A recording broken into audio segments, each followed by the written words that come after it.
Fala galera, sejam todos bem-vindos aqui ao Vencendo Concursos. Eu sou o professor Fábio Augusto, professor de informática, e hoje eu vou fazer com você a análise do edital para você que quer prestar o concurso aí de técnico legislativo, né? A famosa ALESP. Então vamos lá, acompanha comigo aí na tela. Muito bem, gente. O edital da ALESP para cargo de técnico legislativo, ele vai trazer para a gente ali alguns elementos, né? Então a gente tem aqui, né? Técnico legislativo, noções de informática. Quantas questões de noções de informática vai cair nesta prova? Vão cair 8 questões de informática. E é aí que a gente vai analisar quais são os elementos que eu devo focar e ver também quais o que costuma cair com muita frequência nas provas. Vamos lá?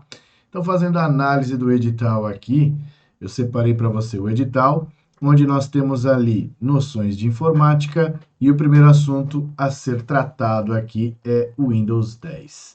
Bom, o que costuma ser cobrado no Windows 10? Quando você lê lá no edital, conceito de pastas, diretórios, arquivos e atalhos, você já está vendo que é um elemento padrão, né, da VUNESP de cobrar esses elementos. Então você está vendo aí que este tipo de cobrança é uma cobrança já muito comum. Então, o conceito de pasta, diretório, arquivos e atalhos, área de trabalho, área de transferência, manipulação de arquivos e pasta, uso de menus, programas e aplicativos e interação com o conjunto dos aplicativos do Office, já é, vamos dizer assim, uma frase que a gente sabe que é Ctrl+C, Ctrl+V da grande maioria dos editais de prova, né? Então aqui não tem segredo em relação ao que é cobrado em relação ao Windows 10. E que nós temos ali no Windows 10? O conceito de pasta e diretório, que é a mesma coisa, saber que pasta e diretório traz o mesmo significado, saber que na definição de arquivos a gente sabe que nós temos formatos diferentes de arquivos, os formatos são definidos de acordo com a extensão, né? Então, se eu vou salvar um documento no Word, a extensão é docx, se eu vou salvar no Excel, a extensão é xlsx.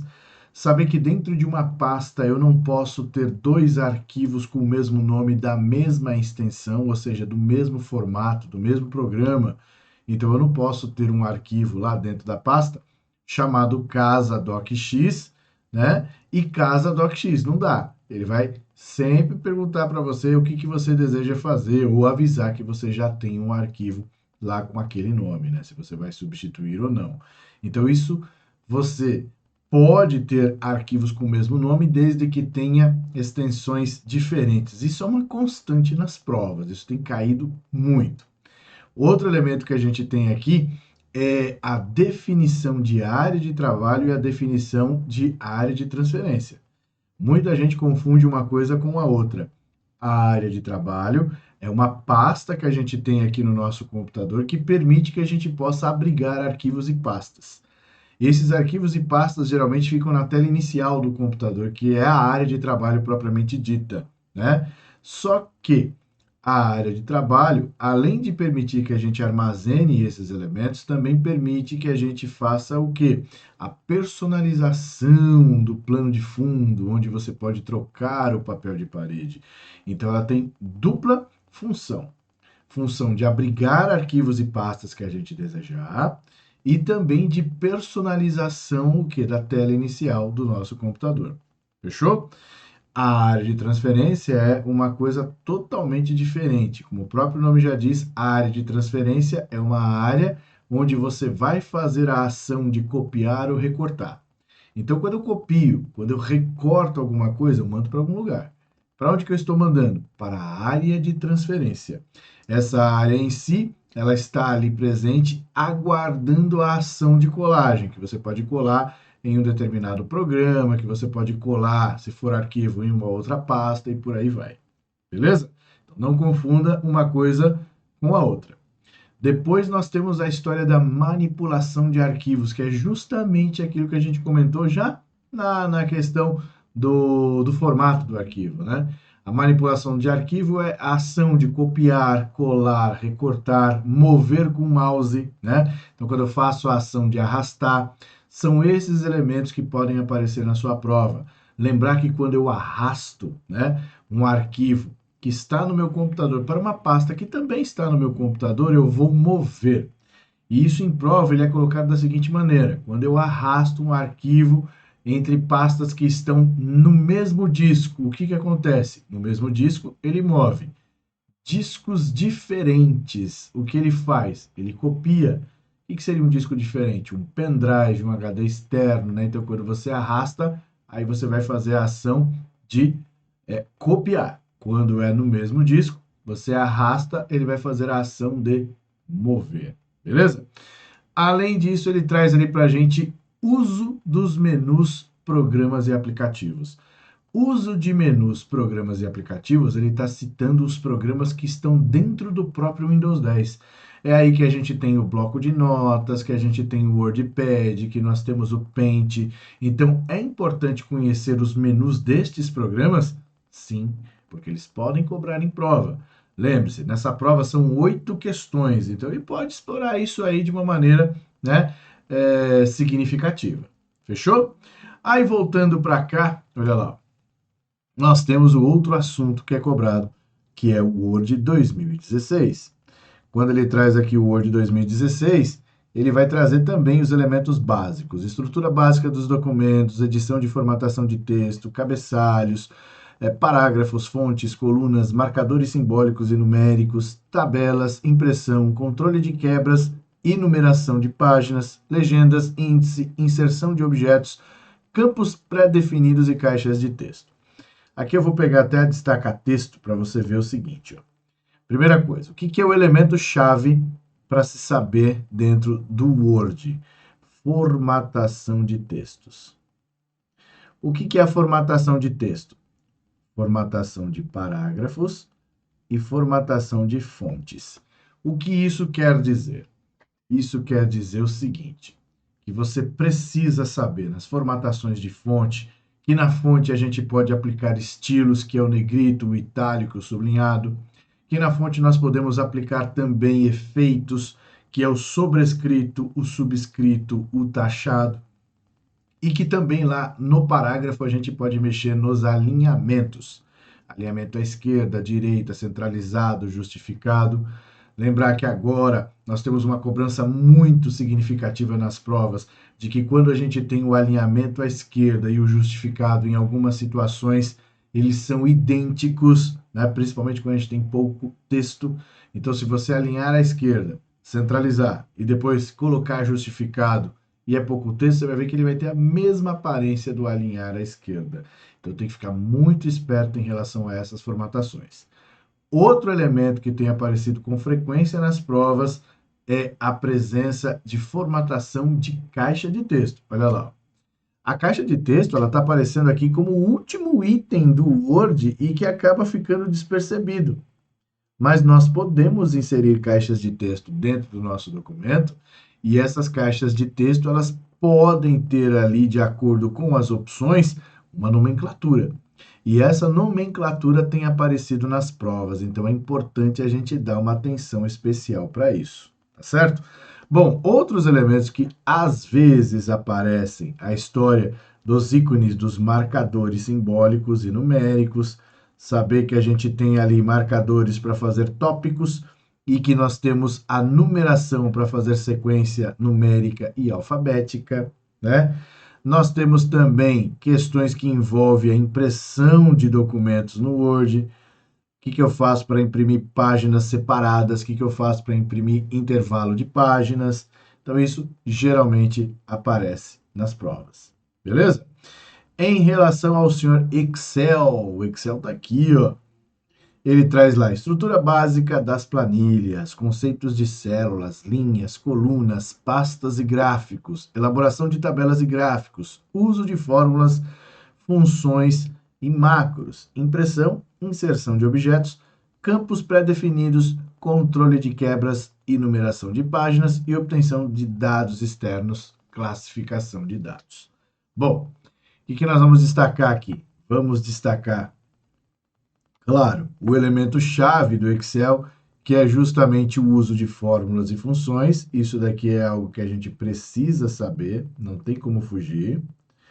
E da parte teórica, é importante saber os conceitos dados em células, linhas e colunas, justamente para você saber, por exemplo, quando mesclar uma célula, quando que você pode, ali no caso, fazer o alinhamento, né, para você deixar centralizado o texto, como que eu faço também para você poder distribuir a largura da coluna de maneira que você faça a largura de acordo com o conteúdo, que é clicar duas vezes entre as colunas.